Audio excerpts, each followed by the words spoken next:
এটা ছিল আমার মেয়ের জন্মদিনের দিন। জন্মদিনে পুরো রান্নাগুলো আমার মা করেছে, মিষ্টিগুলো শুধু কিনে আনা, সমস্ত সাজানোগুলো আমার মা সাজিয়েছে। কিন্তু জন্মদিনে দুজন কেক কাটছে, তার কারণ হচ্ছে প্রীতমের জন্মদিনে আমরা কখনো থাকতে পারি না, তাই মামামের জন্মদিনে দুজনের জন্মদিনই আমরা পালন করছি।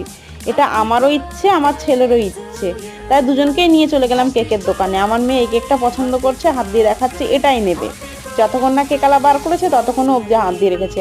আর ছেলে এই যে এই কেকটা পছন্দ করে নিয়েছে। এই যে এখানে প্রীতমের কেকের নাম লেখা হচ্ছে প্রীতম, আর এটাতে মাম্মাম, দুটোতে দুজনের নাম লেখা হলো প্রীতি। লিখে এই যে কেকগুলো প্যাকেট, ওর কেকটা ওই নেবে আর ওর কেকটা ওই নেবে, মানে দুজন দুজনের কেকই নেবে, কেউ আর কারোরটা ছাড়, কারণ ওরা ওদের কেকগুলো নিয়েই যাবে। বলছে আমি আমারটা নেবো, ও বলছে আমি আমারটা নিব। আমরা আমাদের কেক নিয়ে বাড়ি যাই, বাড়ি থেকে আমরা বার্থডে পালন করি। তোমরা ভিডিওটা ভালো লাগলে একটা লাইক করে দিও।